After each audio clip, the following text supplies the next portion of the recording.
जय हिंद साथियों। बहुत जल्द सीटी का एग्जाम होने वाला है और सीटी की इंपॉर्टेंस आप सभी जानते होंगे। सीटी एक ऐसा एग्जाम जिसके बिना राजस्थान के आप अधिकांश एग्जाम से वंचित रह सकते हैं। और जिन्होंने लास्ट समय सीटी नहीं दिया, इसको सीरियस नहीं लिया, वो जानते होंगे कई ऐसे एग्जाम्स है, जूनियर अकाउंटेंट का हो, एलडीसी का एग्जाम हो, या कई ऐसी भर्तियां हैं जो सीटी के आधार पर हो रही है या हो चुकी है, जिनको वो वंचित उनसे रह गई। इसी प्रकार आने वाले समय में चाहे आप कर्मचारी चयन बोर्ड का कैलेंडर देख लीजिए जो इस साल का दे रखा है, या आने वाले शुरुआत साल के अंदर जो भी शुरुआती एग्जाम है, ये आने वाले समय में आपको जितने भी कैलेंडर मिलेंगे अब कर्मचारी चयन बोर्ड में, उसमें अधिकांशतः आपको एक कॉलम जरूर मिलेगा जो रहेगा सीटी आधारित भर्ती है या नहीं है। तो इससे आपकी इंपॉर्टेंस आप समझ सकते हैं कि सीटी कितना ज्यादा इंपॉर्टेंट है। अभी देखिए, आचार संहिता के जस्ट बाद जो भी एग्जाम होने वाले हैं, जून से लेकर आप पूरे साल के एंड तक का कर्मचारी चयन बोर्ड का आपने कैलेंडर देखा होगा, उसी में ये जो सीटी का एग्जाम है उसकी जो डेट है वो आ चुकी है। आप सभी देखा होगा आपने, जैसे पशु परिचर वाला एग्जाम है बिना सीटी के, ये तो अपना दिसंबर तक गया। और रही बात, आप ये देख सकते हैं साथियों, अपना समान पात्रता परीक्षा है सीनियर सेकेंडरी 12th लेवल वाला सीटी, जिसके आधार पर आप राजस्थान पुलिस का एग्जाम हो, चाहे आप वीडियो हो, ठीक है, वनपाल है, वन रक्षक वगैरह जितने भी है, एलडीसी का एग्जाम है, सभी सीटी 12th पर आधारित है। ये इनसे वंचित रह जाओगे अगर आप इस एग्जाम को नहीं देते हो और आने वाले समय में ऐसी कोई भर्ती आती है तो। और अक्टूबर में ये एग्जाम है, काफी समय आपके पास अभी भी है, लेकिन इतना ही समय है जितना बड़ा इसका सिलेबस है। अभी से आपको एक सही रणनीति के साथ, क्योंकि इस वीडियो में मैं आपको बताऊंगा लास्ट समय सीटी 12th का एग्जाम हुआ था, हर सब्जेक्ट से एवरेज कितने क्वेश्चन पूछे गए, इतनी जो 6 शिफ्ट के अंदर एग्जाम हुआ, हर शिफ्ट में कौन कौन से सब्जेक्ट से कितने पर्सन आए, ताकि आपको आइडिया हो क्या ज्यादा पढ़ना चाहिए, कहाँ ज्यादा फोकस करके एक अच्छी स्ट्रेटेजी के साथ कम समय में अच्छा स्कोर बना सकते हैं इतने सारे सब्जेक्ट पर भी। रही बात अपनी ग्रेजुएशन की जो सीटी है उसका एग्जाम सितंबर में होने वाला है, तो सितंबर में और अक्टूबर के अंदर सीटी के एग्जाम होने वाले हैं। लगभग साथ सिलेबस इसका सेम सा ही है, बस थोड़ा सा लेवल का फर्क है, सब्जेक्ट्स दोनों में बहुत ज्यादा है। चलिए डिटेल के साथ पहले थोड़ा सा सिलेबस और इसी के पैटर्न पे चर्चा कर लेते हैं। पैटर्न में आप जानते हैं साथियों, एक छोटा सा विवादित मुद्दा रहा था ये 15 गुना पदों वाला। 15 गुण जितने भी भर्ती में जितने पद आ रहे थे, जैसे एग्जाम्पल के लिए मैं आपसे कहूं, अभी एलडीसी का एग्जाम जैसे होने वाला है, अब उसी का मान लो पूरा अभी बताया नहीं कितने लोगों को सिलेक्ट किया है, लेकिन लगभग 15 गुना लोगों को, पोस्ट के 15 गुना लोग, लगभग ये मान के चलो 60 से 70 हजार लोग हैं, उनको ही सिलेक्ट किया जाएगा। लेकिन अगर यही चीज अगर 40%, अभी बात चल रही है इसको 40% करने की, कि सीटी के पैटर्न में थोड़ा सा बदलाव हो सकता है, पूरी संभावना है कि इसको 40% किया जाए, क्योंकि ये सिर्फ एक पात्रता परीक्षा है, जैसे रीट का एग्जाम होता है शिक्षक भर्तियों के लिए, उसी प्रकार अपने जैसे 3rd ग्रेड के लिए रीट है, उसी प्रकार राजस्थान के अंदर अधिकांश जो एग्जाम होने वाले हैं उसमें सीटी के अब पूरी संभावना है कि 15 गुना रूल हटकर ये 40% होगा, क्योंकि इसका काफी विरोध हुआ है 15 गुने वाले का।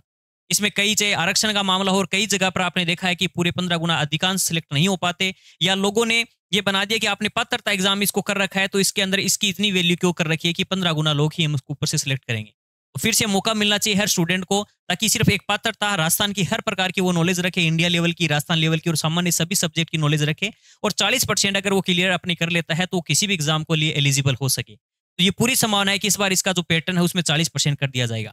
रही बात इसके सिलेबस और पैटर्न के, थोड़ा सा मैं आपको बेसिक देखिए बता ही देता हूं। इसके अंदर अगर आप देखते हैं, आप जैसे मान लीजिए ये है अपना 12th लेवल का सीटी, इसके अंदर टोटल 150 क्वेश्चन आते हैं, 300 अंक, यानी प्रत्येक क्वेश्चन 2 अंक का होता है, और इसमें कोई भी नेगेटिव मार्किंग नहीं होती। इसमें नेगेटिव मार्किंग नहीं होती, इसमें आप अच्छा स्कोर कर सकते हैं, ठीक है। और रही बात, ये 3 घंटे का होता है, 180 मिनट का इसमें समय मिलता है, आपके पास काफी अच्छा समय भी मिलता है। लेकिन इसका सिलेबस अपने आप में बहुत बड़ा सिलेबस है, चाहे आप राजस्थान की हिस्ट्री हो, कल्चर हो, ज्योग्राफी हो, और रही बात भारतीय राजनीति, इंडियन पॉलिटी वगैरह हो, राजस्थान की पॉलिटी है, राजस्थान की अर्थव्यवस्था है, दैनिक विज्ञान, इसकी सबसे ज्यादा इंपॉर्टेंस है। इसकी इंपॉर्टेंस इतनी ज्यादा है कि लास्ट समय जब सीटी 12th लेवल का एग्जाम हुआ, मैं आपको थोड़ा सा दिखा देता हूं, मैंने एक सीक्वेंस में इसको जचाने की कोशिश की है कि सीटी 12th का जो एग्जाम हुआ लास्ट समय, उसके अंदर इस सब्जेक्ट से कितने क्वेश्चन पूछे गए। तो आप देख सकते हैं दैनिक विज्ञान, जो साइंस है, साइंस का सिलेबस लगभग वही सिलेबस है जो एलडीसी के एग्जाम का सिलेबस है। अगर आप साइंस की तैयारी अच्छी करना चाहते हैं तो अपने इजी साइंस ऐप के ऊपर आपको एलडीसी का कोर्स मिल जाएगा, उससे तैयारी कर सकते हैं। मात्र 499 रुपीज के अंदर आपको कंप्लीट साइंस और काफी अच्छे तरीके से एक्सप्लेन किया गया है। आप चाहे तो ले सकते हैं, बाकी आपकी इच्छा है, आप चाहे तो मैं कोशिश करूंगा, अगर अच्छा रिस्पॉन्स आपका इस वीडियो पर आया और आप सभी ने कमेंट में कहा तो हम पूरी कोशिश करेंगे यूट्यूब पर भी इसकी क्लासेस, फ्री क्लासेस शुरू करें। तो साथियों आप देख सकते हैं इसके अंदर जो सीटी 12th लेवल का एग्जाम है उसमें साइंस के हर शिफ्ट में 20%, कभी 24%, दूसरी शिफ्ट में, तीसरी में 22, 19, 21, 20, यानी लगभग 22 से 23 क्वेश्चन आप एवरेज लेकर चल सकते हैं। आगे भी हो सकता है कि ये पैटर्न फिर से दोहराया जा सकता है, या किसी सब्जेक्ट से कम या ज्यादा पर्सन हो सकते हैं।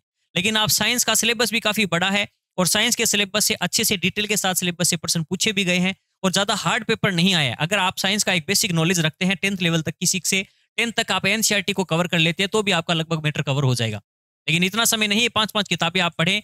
आप चाहें तो एलडीसी का कंटेंट है वो चेक कर सकते हैं। मैंने काफ़ी अच्छे तरीके से मैटर करवा रखा है ऑलरेडी और चल रहा है अपना मैटर। लेटेस्ट अभी सारी वीडियो रिकॉर्डेड आपको मिल भी जाएंगे अधिकांश इसके।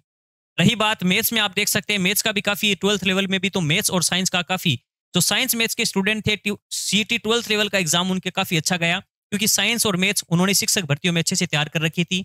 और रही बात करंट अफेयर का, फिर तीसरे लेवल पर सबसे अच्छे प्रश्न पूछे गए। मैथ्स का अगर देखिए, मैंने साइंस का कहा लगभग 22-23% आप मान सकते हो। और मैथ्स के जो क्वेश्चनों की संख्या, एक एवरेज क्वेश्चन आप ले सकते हो लगभग 18 से 20%, 18% लगभग। करंट अफेयर के लगभग 16%, आप 15 से 16% मान सकते हो, ये प्रश्न पूछे गए थे 12th के अंदर। रही बात राजस्थान की इतिहास और कला संस्कृति से जो प्रश्नों की संख्या, वो लगभग 15 से 16 क्वेश्चन इसी के भी आए हैं। रही बात हिंदी के, लगभग जो प्रश्नों की संख्या रही, आप देख सकते हैं लगभग 11 से 12% हम एवरेज ले सकते हैं, जो इसके अंदर एवरेज पर्सन रहे। और इंग्लिश के भी लगभग संख्या रही है वो 10 से 12% रही है, किसी में 18 भी पूछे गए हैं, लेकिन लगभग 10 से 12% आप एवरेज ले सकते हैं। कंप्यूटर के अंदर अगर बात करें, कंप्यूटर के भी लगभग 10 से 11 क्वेश्चन हर एक एग्जाम में, इसमें हर पेपर में पूछे गए। और राजस्थान की ज्योग्राफी और इकोनॉमिक्स जो है, अर्थव्यवस्था वगैरह है, उससे जो एवरेज पर्सनों की संख्या वो 9 से 10 क्वेश्चन आए हैं इससे। इंडिया का जो ज्योग्राफी, इंडिया का जो भूगोल है ज्योग्राफी, उससे लगभग 9 से 10 क्वेश्चन पूछे गए। और राजस्थान की पॉलिटी है, उससे जो पर्सनों की संख्या पूछी गई वो लगभग 10 के आसपास है, 10 से 11 क्वेश्चन आप मान सकते हैं। 8, 9, 10, 11, 12 लगभग हर प्रकार से, तो लगभग 10, 11 एवरेज ले सकते हैं। इंडिया का जो जीके है और इंडिया की पॉलिटी है, उससे जो क्वेश्चनों की संख्या है वो लगभग 8 से 9 क्वेश्चन है। और रही बात रीजनिंग, रीजनिंग का जो एक वेटेज दिया गया है यहाँ पर, आप देख सकते हैं रीजनिंग से भी कुछ पर्सन अच्छे लेवल के यहाँ पर पूछे गए, लगभग 8 से 10% यहाँ पे रीजनिंग के भी पूछे गए हैं। और जो स्टैटिक जीके का वाला पार्ट है, उससे सबसे कम पर्सन पूछे गए, जिसकी संख्या लगभग आप 4 से 5 क्वेश्चन ले सकते हैं। तो ये एक एवरेज है, जिससे आपको आइडिया होगा कि राजस्थान के अंदर जो सीईटी 12th का एग्जाम होने वाला है, उसमें इतने सारा पार्ट है। आप सोच के देखिए, ये अपने आप में सारे सब्जेक्ट है इसी में अंदर। लेकिन जिसका कोई भी राजस्थान या कोई भी एग्जाम की तैयारी अगर वो कर रहा है, तो वो अपना जीके भी पढ़ रहा है। साइंस का है तो वो साइंस मैथ्स वगैरह तैयार कर रहा है। और कोई भी है तो मान लीजिए वो रीट की तैयारी कर रहा है, तो हिंदी इंग्लिश ऐसे सब्जेक्ट भी उसके साथ तैयार होते हैं। तो लगभग हर एक सब्जेक्ट के अंदर जो ज्यादा वेटेज वाले सब्जेक्ट है, उसको थोड़ा सा अच्छा समय देकर आप सीईटी 12th का एक अच्छा स्कोर बना सकते हैं।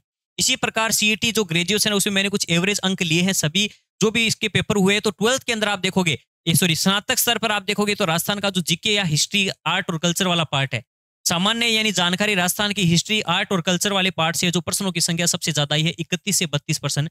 एवरेज लगभग किसी में 30 है, किसी में 32, तो 31% ऐसे पूछे गए हर शिफ्ट के अंदर। 4 शिफ्ट में एग्जाम था।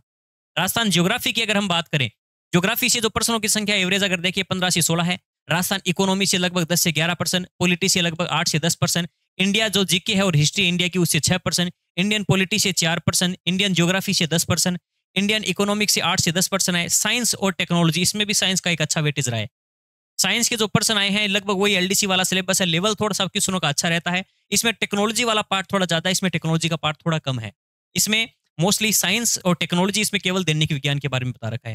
हालांकि इसके अंदर भी जैसे कई बार इसमें भी आपको जंतु और पादपों का आर्थिक महत्व है, और थोड़ा बहुत जीव प्रौद्योगिकी का थोड़ी जानकारी इसके अंदर भी है। मैं आपको सिलेबस भी दिखाऊंगा। करंट अफेयर से 10% एवरेज, मैथ से लगभग 5 से 6%, रीजनिंग के लगभग 10% है, हिंदी के भी 10 है, इंग्लिश के भी 10 है। लगभग जो लैंग्वेज वाले हैं या साइंस मैथ्स है, उसमें 10-10% पूछे गए हैं। साइंस है, मैथ है, रीजनिंग वाला पार्ट है, इसके अलावा हिंदी इंग्लिश है, तो लगभग 50 नंबरों का पार्ट ये कवर करते हैं। बच्चा जो पार्ट है जीके वाला, वो लगभग 100 नंबर कवर करता है, चाहे इंडिया का जीके हो या फिर इंडिया के अलावा राजस्थान का जीके हो, जिसके अंदर complete geography, history, culture, polity, economics वगैरह है, और स्टैटिक जीके वाला थोड़ा पार्ट है। इसके अंदर कंप्यूटर के भी प्रश्न पूछे गए हैं 5। तो आप सभी को ये लास्ट मैंने देखे, ये जो अभी जो, हालांकि अभी देखिए बहुत जल्दी जून लास्ट तक या जुलाई के स्टार्टिंग के अंदर आपको जो सीईटी है उसका पूरा नोटिफिकेशन मिल जाएगा। उसके नोटिफिकेशन में आपको पूरी डिटेल पता चल जाएगी कि किस प्रकार से कौन कौन सी आने वाली वैकेंसियां हैं, जिसके अंदर सीईटी 12th और ग्रेजुएशन से संबंधित वो भर्तियां होगी। और रही बात इसके सिलेबस की, तो लास्ट वाला सिलेबस ही आप मान के चले, सिलेबस में बहुत ही कम बदलाव देखने को मिलेगा। सिलेबस में यही सब्जेक्ट रहने वाले हैं। पैटर्न में थोड़ा सा चेंजेस जरूर हो सकता है। पैटर्न का मेरा अर्थ है कि 15%, जो 15 गुना लोगों वाला जो सिस्टम है, उसको 40% कर सकते हैं। इसलिए आप अपनी तैयारी जरूर इसको कंटिन्यू अभी से करें, क्योंकि इसमें सिलेबस बहुत बड़ा है। आप देख सकते हैं ये सीईटी ग्रेजुएशन लेवल का है और ये सीईटी 12th लेवल का है। 12th लेवल में आप साइंस देखते हैं तो इसमें पूरी फिजिक्स है, इसमें केमिस्ट्री, भौतिक रासायनिक परिवर्तन, धातु है, धातु, कार्बन के अप्रूव, प्रकाश, अंतरिक्ष, अनुवांशिकी, पर्यावरण है, और शायद प्रकाश के साथ साथ इसमें विद्युत वाला टॉपिक भी है। और रही बात इसमें रक्त समूह है, जंतु, यानी सेम टू सेम जो एलडीसी का सिलेबस है उसी का फोटोकॉपी कर रखा है, और कुछ भी अलग नहीं है। हर वो टॉपिक जो एलडीसी में समाहित है उसके अंदर भी आपको मिल जाएंगे। थोड़ा बहुत राजस्थान के अंदर मतलब थोड़ा भारत में अंतरिक्ष अनुसंधान वगैरह ये अलग से नहीं दे रखा, लेकिन ये चीज़ें भी मिल जाएगी आपको एलडीसी के अंदर। मैंने कंप्लीट ये पूरा पार्ट लगभग करवा रखा है, आप चेक कर सकते हैं चाहे तो। रीजनिंग में अच्छा स्कोर आप कर सकते हैं, रीजनिंग के पर्सन हार्ड नहीं पूछे गए थे, और सामान्य हिंदी और सामान्य इंग्लिश के भी अच्छे लेवल के ज़्यादा हार्ड नहीं आते, आपको थोड़ी बहुत ग्रामर की नॉलेज है इंग्लिश के अंदर, डायरेक्ट इनडायरेक्ट पैसिव वॉइस तो सरल सरल पर्सन पूछेगा, इतने हार्ड नहीं आए। कंप्यूटर का नॉलेज है तो कंप्यूटर में इनपुट आउटपुट है, एमएस ऑफिस की पूरी डिटेल है, कंप्यूटर का रैम रोम वगैरह यानी जो बेसिक हार्डवेयर सॉफ्टवेयर जो भी होते हैं उनकी बेसिक जानकारी पूछी गई है। तो आप सामान्य चाहे 9th 10th क्लास की एक पीडीएफ मेरे पास आरपीसी की आप चाहें तो वो चेक कर सकते हैं। मैं आपको इजी साइंस नाम से टेलीग्राम चैनल है, जो भी इंपॉर्टेंट कंटेंट होगा आपकी हेल्प कर सके इस एग्जाम में, वो कंटेंट आपको प्रोवाइड करने की कोशिश करूंगा। इसके अलावा भी अगर आपके कोई भी डाउट हो साथियों, ये जितने भी एग्जाम होने वाले हैं आप एक बार इसके कैलेंडर को जरूर देख लेना, जिसमें जून से एग्जाम होने वाले हैं, और जो भी एग्जाम में प्रश्न पूछे गए इसके आधार पर आप अपनी सीटी की तैयारी जरूर कीजिएगा। आपको सीटी का एग्जाम जरूर देना है, क्योंकि आने वाले समय में अगले साल 2025 में कई वैकेंसी आने वाली है। चाहे पटवारी का एग्जाम देख लीजिए, अन्य कई एग्जाम है जो सीटी पर आधारित होंगे। पटवारी भी जैसे अभी आपने जैसे कर्मचारी चयन बोर्ड से किसी ने पूछा था रीडर पर, तो उन्होंने कहा था इस पटवारी जो अभी पटवारी आएगी वो आने वाली सीटी ग्रेजुएशन पर आधारित होगी। तो इसकी वैलिडिटी को लेकर भी अभी बात चल रही है, शायद हो सकता है इसकी वैलिडिटी भी आप बढ़ाकर शायद 4 साल कर दे, लेकिन इसका कोई कंफर्म नहीं है। ये सिर्फ न्यूज में आई है, आधिकारिक रूप से तो हमें पता चलेगा अगले महीने के अंदर, यानी जून के लास्ट तक या जुलाई के स्टार्टिंग में इसका नोटिफिकेशन आ जाएगा। उसमें सभी बातें क्लियर होगी, तब मैं एक वीडियो लेकर आऊंगा, आपको डिटेल के साथ सीटी के बारे में फिर से बताऊंगा। लेकिन मेरे हिसाब से अभी के लिए आपको तैयारी करने के लिए आपके पास एक पर्याप्त डाटा है, इसके आधार पर आप अपनी तैयारी शुरू कर सकते हैं। डाटा या जो भी इन्फॉर्मेशन मैंने आपके साथ शेयर की है आपको वैल्यूबल लगे, हेल्पफुल लगे, तो आप जरूर अपने साथियों के साथ शेयर कीजिएगा, और सीटी का एग्जाम उनको इंपॉर्टेंस बताइएगा कितनी ज्यादा इंपॉर्टेंट एग्जाम है, और चैनल को सब्सक्राइब कर हमें भी जरूर सपोर्ट कीजिएगा। धन्यवाद। जय हिंद।